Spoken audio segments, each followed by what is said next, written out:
Hello students, welcome on my YouTube channel Cam on Cam. In this video we will discuss about the chapter first and the topic is imperfection in solids. This is my fifth lecture of chapter 1. If you want to understand this lecture, then you have to watch my 4 lecture on the same chapter, that is the solid state. Okay, so let's start with imperfection in solids. देखिए सबसे पहले तो हम ये समझेंगे कि solid में imperfection से क्या मतलब है और ये कैसे आता है।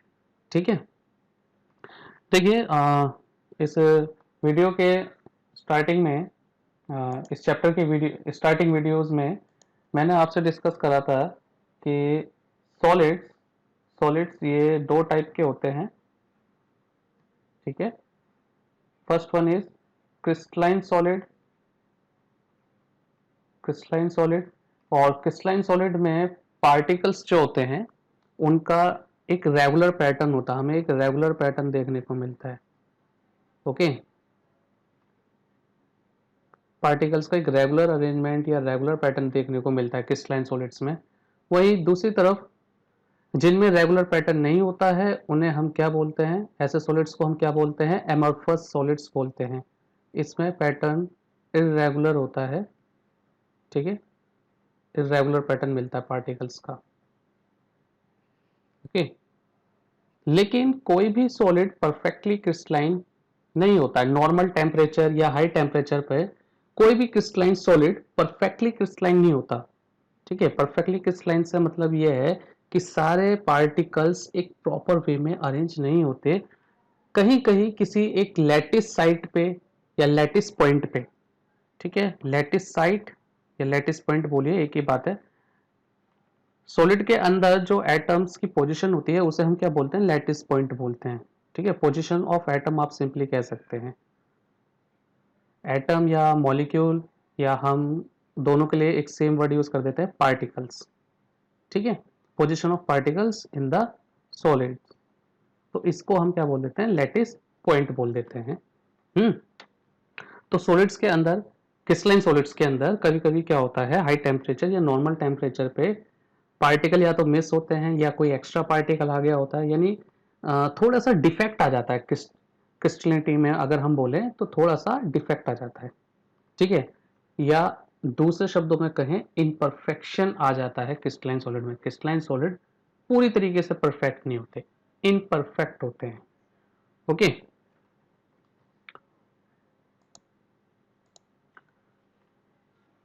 so at normal temperature there arise some irregularities. ठीक है, there arise some irregularities in the orderly arrangement of particles. ठीक है, these irregularities are termed as imperfection or crystal defect. ये जो irregularities आ जाती हैं नॉर्मल टेम्परेचर पे या हाई टेम्परेचर पे क्रिस्टलाइन सॉलिड के अंदर, इसी को हम क्या बोलते हैं, इनपरफेक्शन इन सॉलिड्स बोलते हैं, या क्रिस्टल डिफेक्ट्स। डिफेक्ट्स भी कह रहे थे कि भाई क्रिस्टल में क्या आ गया है, डिफेक्ट है थोड़ा सा। लेकिन एक बात ये ध्यान रखिएगा कि इस डिफेक्ट की वजह से क्रिस्टलाइन सॉलिड एमॉर्फस नहीं हो जाता। वो क्रिस्टलाइन ही है, बस कुछ लैटिस साइट पे या लैटिस पॉइंट पे माइनर सा डिफेक्ट आ गया है, तो इसकी वजह से उसकी पूरी क्रिस्टलिनिटी खत्म नहीं हुई है। ठीक है, वो एमॉर्फस नहीं बनेगा कि भाई अब इसमें डिफेक्ट आ गया तो ये एमॉर्फस हो गया, ऐसा नहीं कहना है। ठीक है, एग्जाम्पल के तौर पे आप ये पिक्चर देखिए। ठीक है, यहाँ पर पार्टिकल्स का एक रेगुलर अरेंजमेंट है, पार्टिकल्स अरेंज है HCP पैटर्न में। HCP याद है आपको, हेक्सागोनल क्यूबिक पैकिंग। ठीक है, लेकिन अगर आप यहाँ देखेंगे तो यहाँ पर एक पार्टिकल आना था, लेकिन पार्टिकल अपनी पोजीशन से क्या है, यहाँ पर मिस है। ठीक है, जहाँ पर आप ये कर्सर देख रहे होंगे, मैं मूव कर रहा हूँ, कलर शो हो रहा है यहाँ पर एक पार्टिकल आना था, लेकिन वो पार्टिकल क्या है, मिस है। तो क्रिस्टल में क्या आ गया, एक डिफेक्ट आ गया माइनर से, उस एटम के या उस मॉलिक्यूल के मिस हो जाने की वजह से वहां पर हल्का सा डिफेक्ट आ गया है। ठीक है, तो इसी तरीके के हम कुछ डिफेक्ट्स के बारे में पढ़ेंगे इनपरफेक्शन इन सॉलिड्स टॉपिक के अंदर ही। ठीक है, चलिए आगे बढ़ते हैं। If the deviation from ideal arrangement is around a point, अगर जो डिफेक्ट आया है, डेविएशन से मतलब है जो डिफेक्ट है वो किसी एक पॉइंट पे है, ठीक है, तो हम ऐसे डिफेक्ट को क्या बोलते हैं? पॉइंट डिफेक्ट, पॉइंट डिफेक्ट बोल देते हैं। ठीक है, जरा ये इस फिगर से समझिए जो मैं यहाँ ड्रॉ कर रहा हूँ कि मान लीजिए ये एक क्या है, आपका क्रिस्टल सॉलिड है, क्रिस्टल सॉलिड, और इसके अंदर ये पार्टिकल्स हैं। ठीक है, ये इसके अंदर पार्टिकल मैंने ड्रॉ कर दिया और एक इनका रेगुलर पैटर्न बना दिया मैंने। ओके, तो क्या होता है अगर किसी एक पोजीशन से पार्टिकल हट जाए, जैसे मैंने इस पोजीशन से पार्टिकल हटा दिया, ओके, इस पोजीशन से मैंने पार्टिकल हटा दिया, यहाँ पर एक पार्टिकल आना था, जहाँ पर मैं ये रेड बॉक्स बना रहा हूँ, यहाँ पर एक पार्टिकल आना था, लेकिन यहाँ पर पार्टिकल नहीं है। ठीक है, पार्टिकल नहीं है, तो डिफेक्ट आ गया। ये किसी एक लैटिस पॉइंट पे, एक लैटिस पॉइंट पे डिफेक्ट आ रहा है ना, तो इसी डिफेक्ट को मैं क्या बोल लूंगा? Point defect. ठीक है, पॉइंट डिफेक्ट बोलूंगा मैं इसे। लेकिन अगर पूरी रो में डिफेक्ट आ रहा है, एंटायर रो में, पूरे एंटायर रो में कोई डिफेक्ट है, ये मान लीजिए ये यहाँ से पूरी रो ही गायब है, तो इसे हम क्या बोलते हैं? Line defect. इसे हम बोलेंगे line defect. If the irregularities और deviation from ideal behavior or ideal arrangement is in the entire row of the lattice point, lattice point की पूरी रो में ही डेविएशन आ रहा है, डिफेक्ट आ रहा है या इरेगुलरिटीज आ रही है, तो ऐसे डिफेक्ट को हम क्या बोलते हैं? Line defect. ठीक है, तो डिफेक्ट यानी दो टाइप के हो गए डिफेक्ट। जो सॉलिड्स के अंदर डिफेक्ट है वो दो टाइप के हो गए। एक हो गया पॉइंट डिफेक्ट, ठीक है, जिसकी डेफिनेशन क्या थी कि if the irregularities is at lattice point, किसी एक लैटिस पॉइंट पे इरेगुलरिटी है तो वो पॉइंट डिफेक्ट है। अगर लैटिस पॉइंट के एंटायर रो में पूरी लाइन में ही कोई डिफेक्ट है तो उसे हम लाइन डिफेक्ट बोलेंगे। ठीक है, हमारे सिलेबस में हम सिर्फ पॉइंट डिफेक्ट डिस्कस करेंगे। ठीक है, लाइन डिफेक्ट हमें डिस्कस नहीं करना है। ठीक है, जो हमारा सिलेबस है उसमें पॉइंट डिफेक्ट है, लाइन डिफेक्ट नहीं है। ठीक है, चलिए अब पॉइंट डिफेक्ट को डिटेल में पढ़ते हैं। पॉइंट डिफेक्ट डेफिनेशन हम पहले ही बात कर चुके हैं। ओके, अच्छा, पॉइंट डिफेक्ट को हम फर्दर 3 टाइप्स में क्लासिफाई कर सकते हैं। There are 3 types of point defect. The first number 1 is stoichiometric defect, second is non-stoichiometric defect, and third one is impurity defect. Okay, तो यहाँ पर पॉइंट डिफेक्ट को हमने 3 पार्ट में क्लासिफाई कर लिया। पहला है स्टोशियोमेट्रिक डिफेक्ट। इसमें डिफेक्ट आने के बाद भी सॉलिड की स्टोशियोमेट्री डिस्टर्ब नहीं होती है। ठीक है, और सेकंड क्या है? Non stoichiometric defect. Non stoichiometric defect, इसमें क्या है? सॉलिड की स्टोशियोमेट्री अफेक्ट होती है। ठीक है, डिस्टर्ब हो जाती है डिफेक्ट आने के बाद। और अगर कोई फॉरेन पार्टिकल ऐड कर दिया जाता है किसी सॉलिड के अंदर, फॉरेन पार्टिकल मतलब कोई दूसरा पार्टिकल जो कि उस लैटिस पॉइंट से उस सॉलिड के अंदर पार्टिकल से बिलोंग नहीं करता है, उसके अलावा कोई दूसरा पार्टिकल ऐड कर दे, तो उसकी वजह से कैसा डिफेक्ट आ जाता है? Impurity defect. ठीक है, फर्स्ट, सेकेंड और ये थर्ड, ये 3 टाइप के पॉइंट डिफेक्ट हो गए। फर्दर स्टोशियोमेट्रिक डिफेक्ट को हम अलग कई पार्ट में डिवाइड कर सकते हैं, जैसे vacancy defect, interstitial defect, Frenkel defect और Schottky defect. Frenkel and Schottky defect. ठीक है, चलिए स्टोशियोमेट्रिक डिफेक्ट को डिटेल में पढ़ते हैं, फिर नॉन स्टोशियोमेट्रिक डिफेक्ट को पढ़ेंगे और इम्प्योरिटी डिफेक्ट को पढ़ेंगे। सो हियर स्टोशियोमेट्रिक डिफेक्ट, जैसे कि मैंने पहले ही बताया स्टोशियोमेट्रिक डिफेक्ट क्या होता है। ये ऐसा डिफेक्ट होता है जिससे स्टोशियोमेट्री, किसी भी सॉलिड की स्टोशियोमेट्री डिस्टर्ब नहीं होती, इफेक्ट नहीं होती। अब मैं यहाँ पर बार बार वर्ड बोल रहा हूँ स्टोशियोमेट्री कि सर ये स्टोशियोमेट्री का डिफेक्ट होना कुछ समझ में नहीं आया। ठीक है, कि कैसे स्टोशियोमेट्री डिस्टर्ब हो सकती है और कैसे नहीं हो सकती है। तो इसके लिए मैं एक सिंपल सा एग्जांपल दूंगा। मान लीजिए मेरे पास NaCl का क्रिस्टल है। ये किसका क्रिस्टल है? NaCl, सोडियम क्लोराइड का। ठीक है, this is the crystal of sodium chloride. ठीक है, अब इसमें कैटाइन क्या होगा? सोडियम आयन Na+, और एनाइन क्या होगा? Chloride ion. ठीक है, Cl-। तो मैं सिर्फ प्लस माइनस से शो करूँ यहाँ पर। ये सोडियम आयन, ये क्लोराइड, सोडियम आयन क्लोराइड। फिर सेकंड रो में chloride ion sodium ion, chloride ion sodium ion. Okay, sodium ion chloride ion, sodium ion chloride ion, ये ऐसे अल्टरनेट वेज में कैटायन एनायन यानी सोडियम आयन और chloride ion क्या है? Arrange है। ठीक है, अब मान लीजिए कि सोडियम क्लोराइड में डिफेक्ट आ जाने की वजह से सोडियम और क्लोराइड आयन मिस हो गए। सोडियम क्लोराइड के लैटिस में डिफेक्ट आ जाने की वजह से सोडियम और क्लोराइड आयन क्या हो गए? मिस हो गए, वहां से एटम हट गए अपने अपनी पोजीशन से। तो मान लीजिए बिफोर डिफेक्ट क्या था? बिफोर डिफेक्ट लैटिस में मेरे पास 100 सोडियम आयन थे और क्लोराइड आयन भी 100 थे। ठीक है, तो सोडियम आयन और क्लोराइड आयन के बीच रेशियो क्या रहा यहाँ पर? 1:1। सिंपल रेशियो क्या आया? 1:1। ठीक है, आफ्टर डिफेक्ट, आफ्टर डिफेक्ट ये मान लीजिए कि एक सोडियम आयन निकल गया लैटिस से, तो कितने बचे? 99। और एक क्लोराइड आयन भी निकल गया लैटिस से, तो कितने बचे?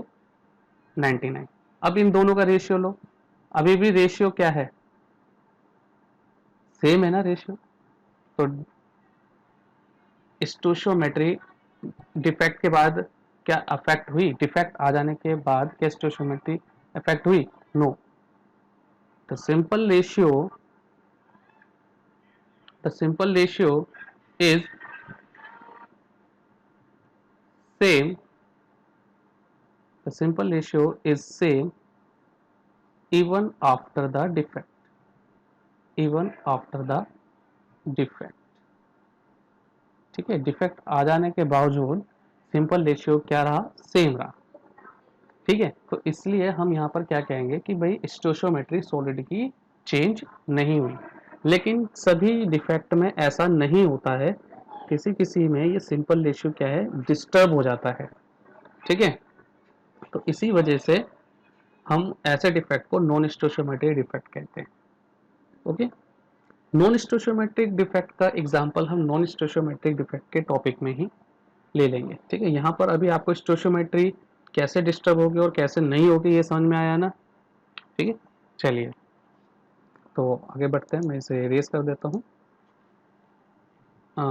स्टोशियोमेट्रिक डिफेक्ट को हम इंट्रिंसिक या थर्मोडायनेमिक डिफेक्ट भी कहते हैं। ठीक है, इंट्रिंसिक या थर्मोडायनेमिक डिफेक्ट। अच्छा, थर्मोडायनेमिक डिफेक्ट क्यों कहते हैं हम इसे? ये क्वेश्चन आया हुआ है, why stoichiometric defect is also called thermodynamic defect. तो थर्मोडायनेमिक डिफेक्ट, थर्मोडायनेमिक का जो रिलेशन होता है वो हीट से होता है।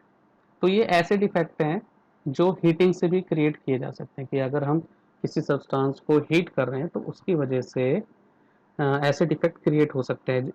और ऐसे डिफेक्ट ज़्यादातर आयनिक सॉलिड में क्रिएट होते हैं, कि आयनिक सॉलिड को हीट करो तो ऐसे डिफेक्ट डेवलप हो जाते हैं, ठीक है। तो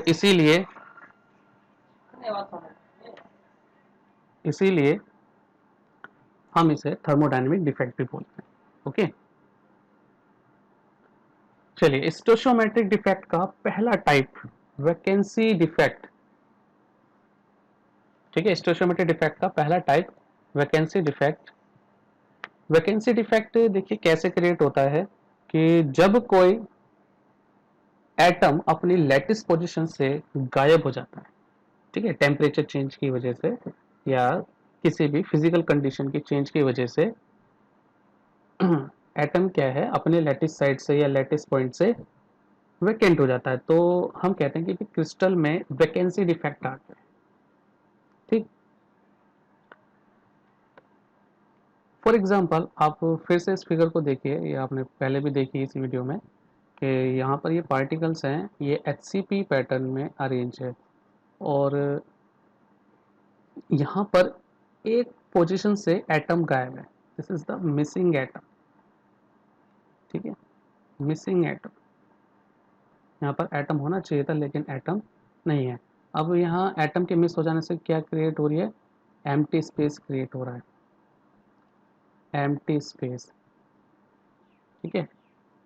एक वैकेंट पोजीशन बन रही है यहाँ, वैकेंट पोजीशन, और इसी को हम बोल देते हैं कि भाई जो डिफेक्ट आया है वो वैकेंसी डिफेक्ट है, ठीक है, वैकेंसी डिफेक्ट। अच्छा ये तो डेफिनेशन बहुत सिंपल थी, वैकेंसी डिफेक्ट को समझना बहुत आसान था।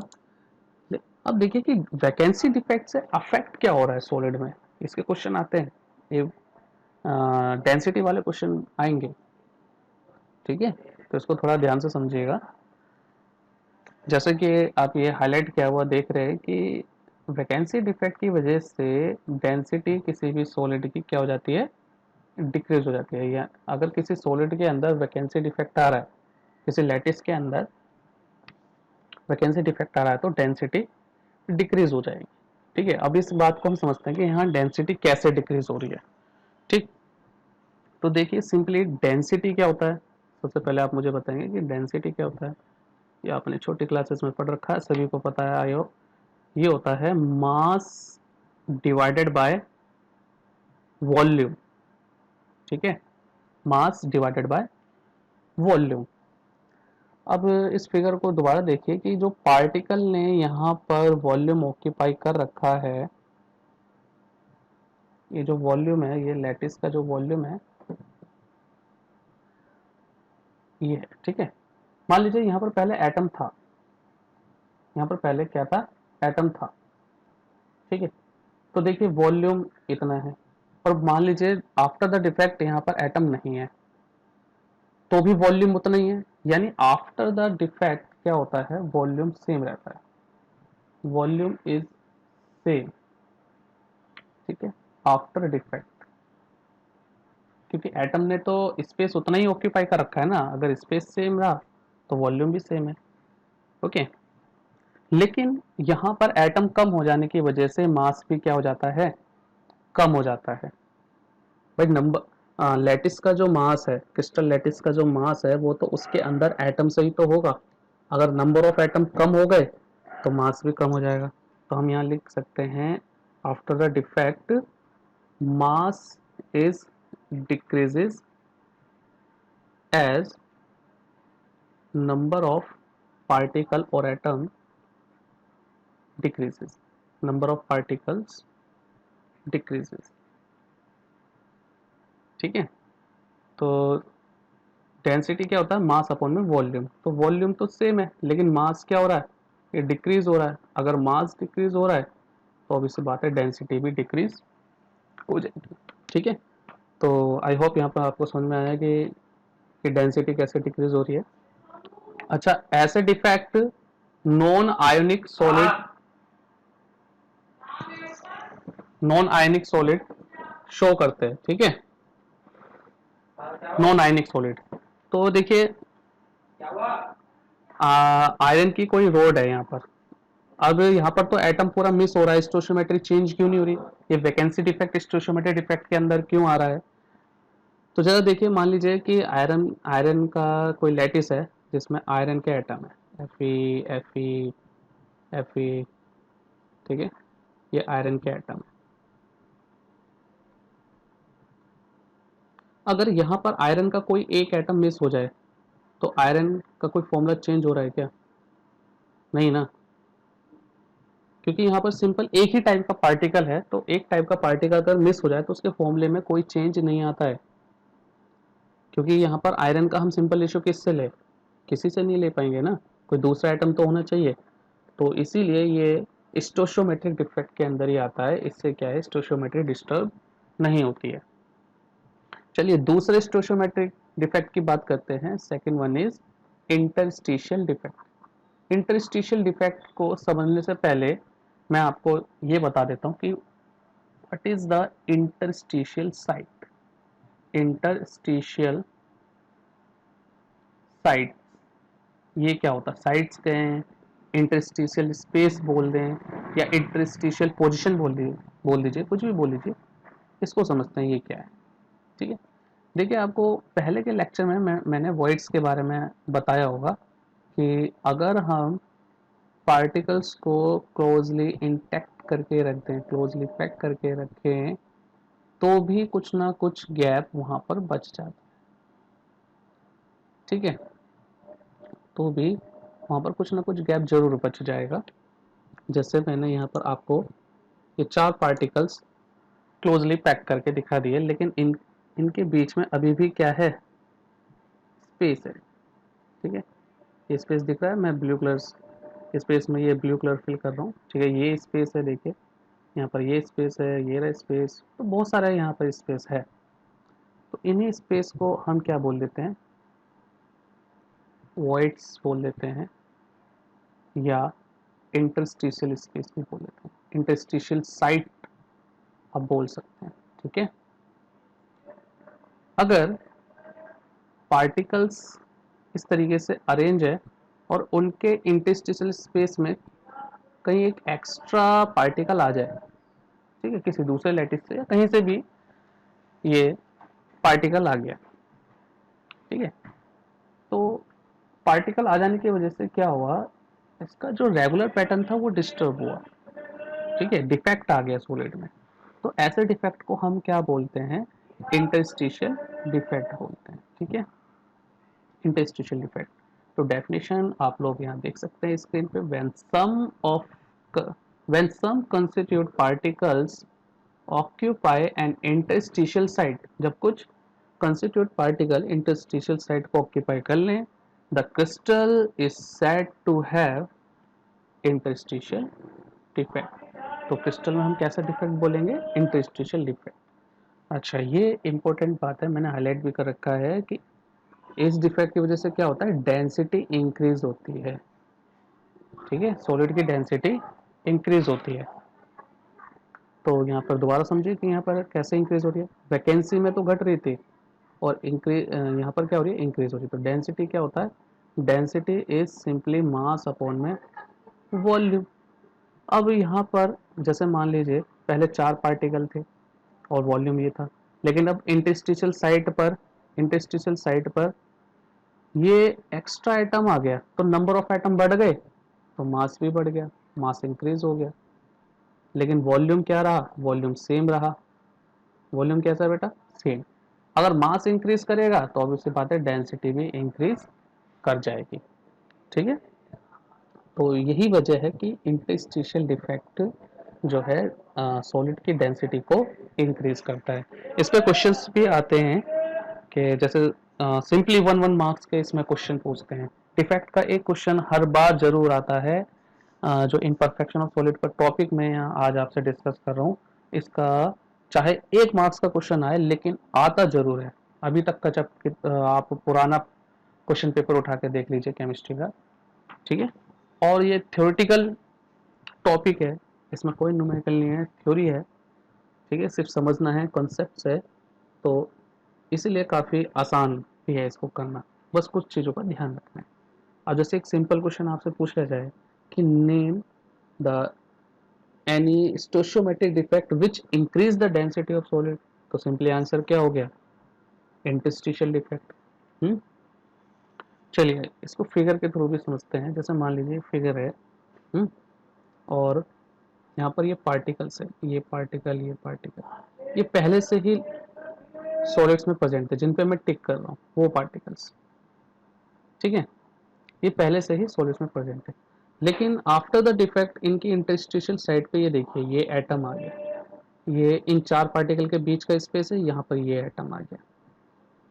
ओके, तो ये एटम कौन सी पोजीशन ऑक्यूपाई कर रहे हैं, इंटरस्टिशियल साइड या इंटरस्टिशियल पोजीशन ऑक्यूपाई कर रहे हैं, इसलिए इनके अंदर कौन सा डिफेक्ट है, इंटरस्टिशियल डिफेक्ट।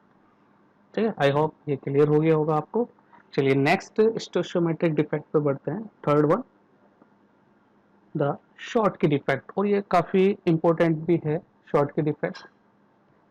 ठीक है, काफ़ी इंपॉर्टेंट डिफेक्ट है, इसके सबसे ज़्यादा क्वेश्चन आए हुए हैं इस डिफेक्ट के। अच्छा, मैं इंटरस्टिशियल डिफेक्ट में आपको ये बताना भूल गया कि वो भी नॉन आयनिक सॉलिड शो करते हैं। अगर एक्स्ट्रा आइटम आ गया तो उसकी स्टोशियोमेट्री डिस्टर्ब नहीं होगी। ठीक है, vacancy defect and interstitial defect both are shown by non ionic solids. ठीक है, आयनिक कंपाउंड वो वैकेंसी और इसको इंटरस्टिशियल डिफेक्ट को शो नहीं करता। ठीक है, अब शॉर्ट की डिफेक्ट को समझते हैं। शॉर्ट की डिफेक्ट में सबसे पहले तो ये चीज ध्यान रखना, ये आयनिक सॉलिड शो करते हैं। आयनिक सॉलिड है तो उसमें कैटायन और एनायन होंगे।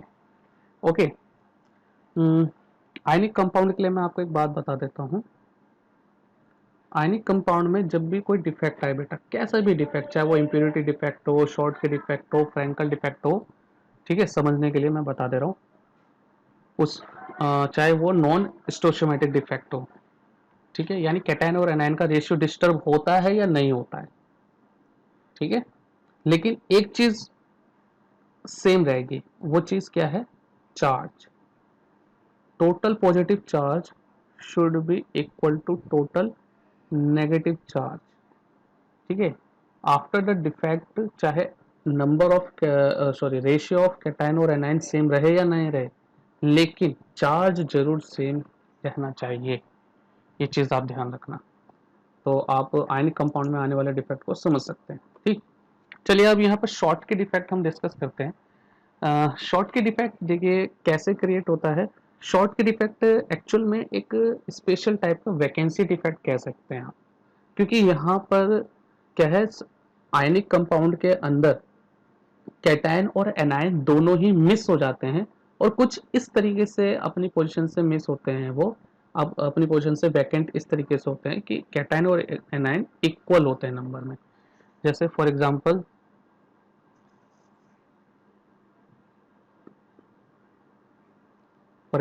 ये कोई आयनिक कंपाउंड है, ये कैटायन है, ये एनायन है, cation anion, anion cation anion cation. Now third row, cation anion cation anion, और fourth row anion cation anion cation. ये अल्टरनेट वे में अरेंज है, एक पैटर्न है। ठीक है, अब क्या होता है कि इसमें से कैटायन और एनायन मिस हो रहे हैं। मान लीजिए मैंने यहाँ से एक कैटायन गायब कर दिया, ठीक है, और यहाँ से एक एनायन गायब कर दिया।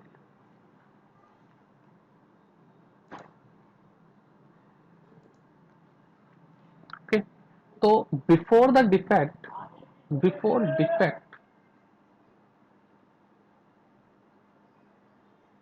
यानी डिफेक्ट आने से पहले कितने कैटायन एनायन थे, कैटायन था 6, और एनायन कितने थे, एनायन भी मेरे पास थे 6। ठीक है, सिंपल रेशियो क्या आया, सिंपल रेशियो आया 1:1। नाउ आफ्टर डिफेक्ट जब equal number of cation anion miss हो गए, जैसे कि मैंने एक कैटायन हटाया तो एक ही एनायन हटा दिया यहाँ पर, तो आफ्टर डिफेक्ट कैटायन, भाई 6 में से एक कैटायन गया 5 बचे, और एनायन 6 में से एक एनायन गया तो भी 5 एनायन बच गए। अब इनके बीच सिंपल रेशियो क्या है, 1:1। ठीक है, क्या स्टोशियोमेट्री इनकी इफेक्ट हुई, स्टोशियोमेट्री इफेक्ट हुई नहीं। ठीक है, तो इसीलिए ये एक स्टोशियोमेट्री डिफेक्ट है। और दूसरी बात, यहाँ पर चार्ज अभी भी सेम है, 5 कैटायन है तो 5 पॉजिटिव चार्ज, क्योंकि कैटायन को मैंने 1 प्लस चार्ज वाला लिया है। ठीक है, और 5 एनायन है तो 5 नेगेटिव चार्ज, चार्ज अभी भी सेम है, ठीक है, same charges.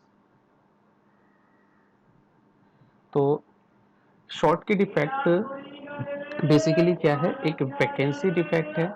Shortcut defect is a vacancy defect, और ये किस वजह से हो रहा है, it arises due to missing of equal number of anion and cation, ठीक है, लैटिस साइड से इक्वल नंबर में कैटायन और एनायन के मिस होने की वजह से क्रिएट हो रहा है। अच्छा, ये बहुत इंपॉर्टेंट बात है कि इसे किस टाइप के आयनिक सॉलिड या आयनिक क्रिस्टल शो करते हैं।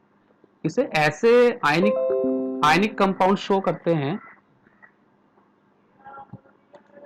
इसे ऐसे आयनिक कंपाउंड शो करते हैं जिसमें एनायनिक और कैटायनिक साइजेस ऑलमोस्ट क्या हो, इक्वल, ठीक है, ऑलमोस्ट इक्वल, बिल्कुल सेम तो हो नहीं सकते हैं, लगभग लगभग उनके साइजेस क्या हो, इक्वल हो, यानी उनके साइज में, कैटायन और एनायन के साइज में बहुत ज्यादा डिफरेंस ना हो। ओके, एग्जाम्पल जरूर ध्यान रखें, NaCl,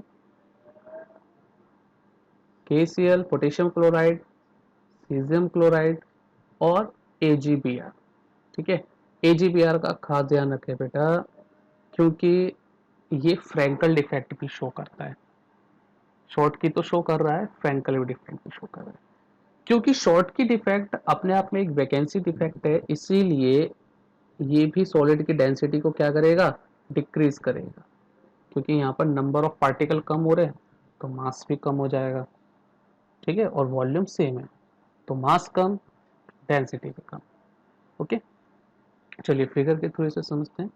ये फिगर ले लिया हमने, ये किसी आयनिक कंपाउंड का जिसमें एक कैटायन है, ठीक है, A प्लस कैटायन मान लीजिए, रेड कलर से इसे मैंने शो कर रखा है, और B माइनस इसे मैंने ब्लू कलर से शो कर रखा है, ठीक है, ये एनायन, तो ये अरेंज है, कैटायन एनायन कैटायन एनायन, ठीक है, सेकंड रो में यहाँ पर कैटायन के नीचे एनायन आ गया, कैटायन एनायन कैटायन, इस तरीके से। अच्छा, तो अगर आप ये पैटर्न ऑब्जर्व कर रहे हैं, या इस तरीके से भी समझ सकते हैं कि ये देखिए ये 4 कैटायन है, ठीक है, ये रेड रेड 4 कैटायन है और इनके बीच में क्या है, ये ब्लू कलर का एनायन। इसी तरीके से आप अपोजिट भी ले सकते हैं, ठीक है, कि ये 4 एनायन एनायन है बड़े बड़े, और इन सब के बीच में ये क्या है, ये कैटायन, ठीक है, रेड कलर का। तो अगर आप ये पैटर्न समझ गए तो देखिए ये 4 कैटायन है बेटा, और यहाँ पर ये स्पेस है, ये जहाँ पर मैं शेड कर रहा हूँ, ठीक है, रेड कलर का शेड करा है, यहाँ पर ये क्या होना चाहिए था, यहाँ पर एक एनायन आना चाहिए था, जो कि मिस है यहाँ पर, ठीक है, एनायन का पार्टिकल है, यहाँ पर ये 4 एनायन है और इनके बीच में ये क्या आना चाहिए था, कैटायन था, तो यहाँ से एक कैटायन मिस है, तो इक्वल नंबर ऑफ कैटायन और एनायन यहाँ पर क्या हो गए, मिसिंग है, ठीक है, तो इसीलिए ये डिफेक्ट कौन सा है, शॉर्ट की डिफेक्ट। ओके, शॉर्ट की डिफेक्ट, तो आई होप शॉर्ट की डिफेक्ट आप समझ गए होंगे। फिर से रिपीट कर रहा हूँ, ये एक टाइप का वैकेंसी डिफेक्ट है। ये कैसे क्रिएट होता है, ये इक्वल नंबर ऑफ एनायन और कैटायन के मिस हो जाने की वजह से, लैटिस साइड से, इस वजह से क्रिएट होता है। किस टाइप की इसे आयनिक सॉलिड शो करते हैं, इसे ऐसे आयनिक सॉलिड शो करते हैं जिनमें कैटायन और एनायन के साइज ऑलमोस्ट इक्वल होते हैं। एग्जांपल्स क्या हैं, एग्जांपल्स है sodium chloride, potassium chloride, caesium chloride, और AgBr का तो खास ध्यान रखना है क्योंकि ये फ्रैंकल डिफेक्ट भी शो करता है। और डेंसिटी पे इसका क्या इफेक्ट है, डेंसिटी डिक्रीज होती है इस डिफेक्ट के आ जाने की वजह से, बिकॉज नंबर ऑफ पार्टिकल यहाँ पर भी मिस हो रहे हैं, कम हो रहे हैं, ठीक है। The last type of stoichiometric defect, ठीक है, ये स्टोशियोमेट्रिक डिफेक्ट का लास्ट टाइप है, पॉइंट डिफेक्ट का नहीं है, ये ध्यान रखना। तो स्टोशियोमेट्रिक डिफेक्ट का लास्ट और फोर्थ टाइप है फ्रैंकल डिफेक्ट, ठीक है, फ्रैंकल डिफेक्ट। चलिए फ्रैंकल डिफेक्ट को समझते हैं। आपने 11th में पढ़ा होगा कि कैटायन जो है वो स्मॉलर होते हैं जनरली एनायन से, तो फ्रैंकल डिफेक्ट ऐसे आयनिक सॉलिड शो करते हैं जिसमें कैटायन और एनायन के साइज में बहुत ज़्यादा डिफरेंस हो, यानी कैटायन काफ़ी छोटा हो एनायन से, ठीक है। तो मान लीजिए हमारे पास फिर से एक आयनिक सॉलिड है,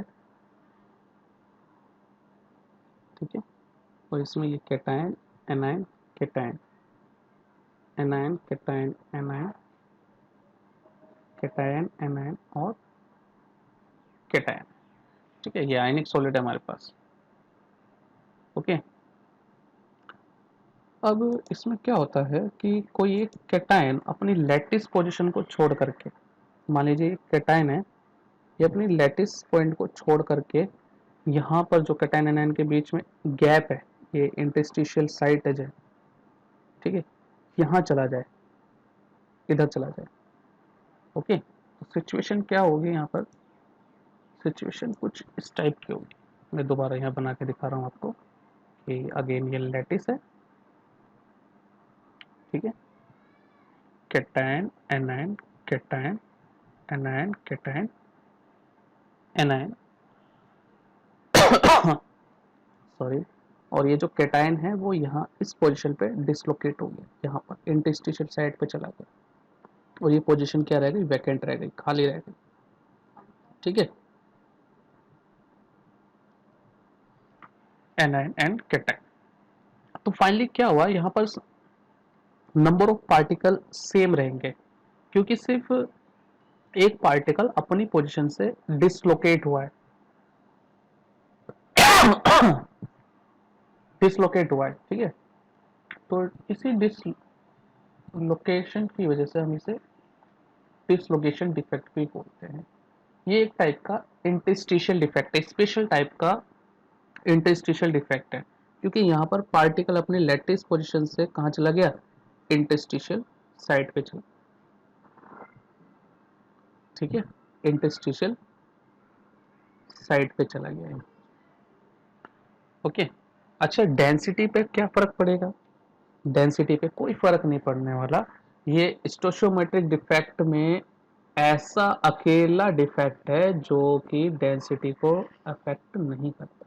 इसका भी क्वेश्चन आया हुआ है कि name the point defect which does not affect the density of solid, तो फ्रैंकल डिफेक्ट बच्चों ध्यान रखना, ठीक है, फ्रैंकल डिफेक्ट, तो फ्रैंकल डिफेक्ट पढ़ लेते हैं थोड़ा। It is basically an interstitial defect, जैसे कि मैंने आपको बताया, ठीक है, it arises due to misplacing of an ion, और वो आयन जनरली क्या होता है, कैटायन होता है, क्योंकि छोटे साइज में वही होता है, ठीक है, क्योंकि एनायन बड़ा होता है ना, तो बड़े एनायन के बीच में जो गैप है उसमें जनरली छोटा सा कैटायन आ सकता है, ठीक है, इस वजह से जनरली कैटायन ही मिसप्लेस होता है from the lattice site to the interstitial site, so it is also called dislocation defect, इसे डिसलोकेशन डिफेक्ट भी बोलते हैं, जैसे कि मैंने आपको बताया। अब इम्पोर्टेंट क्या है यहाँ पर, यहाँ कि इस टाइप के डिफेक्ट कैसे आयनिक सॉलिड शो करते हैं, ऐसे आयनिक सॉलिड शो करते हैं कि जिनके आयंस के साइज में ज़्यादा डिफरेंस हो। बताया ना मैंने यहाँ स्टार्टिंग में कि कैटायन बहुत ज़्यादा छोटा होता है एनायन से, तो कैटायन एनायन के साइज में लार्ज डिफरेंस हो। ओके, एग्जांपल क्या क्या होगा इसके, zinc sulphide, silver chloride, silver bromide, ये सिल्वर वाले तो जरूरी है ध्यान रखना, ठीक है, और सिल्वर आयोडाइड, और इसमें AgBr, अभी आपको मैंने पीछे समझाया शॉर्टकट इफेक्ट में, AgBr ऐसा सॉलिड है जो फ्रैंकल भी शो करता है और शॉर्ट की भी शो करता है, ठीक है। अब बात आती है कि सर ये दोनों क्यों शो कर रहा है, जबकि शॉर्ट की डिफेक्ट तो ऐसे आयनिक सॉलिड शो करते हैं जिनमें बहुत ज़्यादा डिफरेंस नहीं होता कैटायन एनायन का, ठीक है, और फ्रैंकल डिफेक्ट ऐसे आयनिक सॉलिड शो करते हैं जिनमें ज़्यादा डिफरेंस हो, तो AgBr दोनों कैटेगरी में कैसा रहता है, तो ये इसके साइज की वजह से बेटा, इसके कैटायन एनायन के साइज की वजह से इसका कैटायन एनायन क्या है, एक दूसरे से ना तो बहुत ज़्यादा छोटे हैं और ना ही एक दूसरे से बहुत ज़्यादा सिमिलर है, ठीक है, तो इसलिए ये दोनों कैटेगरी में फॉल कर जाता है, बस सिंपली ये, ठीक है, तो इसलिए AgBr को अलग से ध्यान रखने के लिए इसलिए कह रहा हूँ क्योंकि इसका क्वेश्चन आया हुआ है, और वैसे भी आप जानते हैं लास्ट ईयर से MCQ पैटर्न आ चुका है, CBSE ने MCQ पैटर्न कर दिया है, तो थ्योरी भी अब उतनी आसान नहीं रह गई, थ्योरी भी हमें डीपली पढ़नी है। ठीक है, छोटे छोटे एग्जाम्पल ध्यान रखने हैं, क्योंकि एक एक मार्क्स से ही फर्क पड़ने वाला है बेटा। ओके, और मैं जानता हूँ, मुझसे बेटर कौन जानता है कि एक एक मार्क्स की कीमत क्या होती है। मैंने 2 बार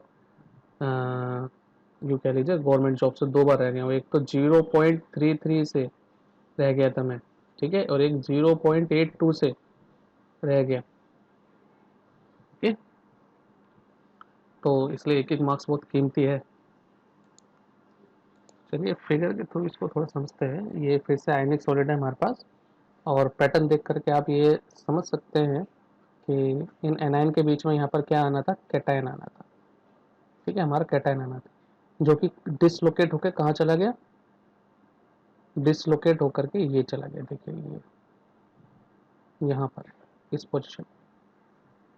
ठीक है, तो that is why it is a Frenkel gift.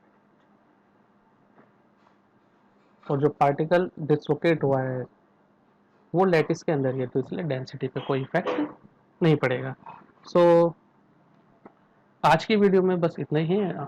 ठीक है, अभी पॉइंट डिफेक्ट का टॉपिक फिनिश नहीं हुआ है। पॉइंट डिफेक्ट में आज हमने सिर्फ क्या डिस्कस करा है, आज हमने सिर्फ और सिर्फ स्टोशियोमेट्रिक डिफेक्ट को डिस्कस करा है। स्टोशियोमेट्रिक डिफेक्ट ऐसे डिफेक्ट जो स्टोशो सॉलिड्स की स्टोशियोमेट्री को अफेक्ट नहीं करते हैं। ठीक है, अभी हमारे पास 2 टाइप के पॉइंट डिफेक्ट डिस्कस करने का रहता है, non stoichiometric defect, non stoichiometric, और इम्प्योरिटी। ठीक है, तो इसे हम नेक्स्ट वीडियो में डिस्कस कर लेंगे। ओके, फिलहाल के लिए बस इतना ही। Thank you for watching this video. अच्छी लगी हो तो सब्सक्राइब करना ना भूलें, लाइक करना ना भूलें। ठीक है, और तो अपने दोस्तों के साथ भी इसे शेयर कीजिए। Have a good day.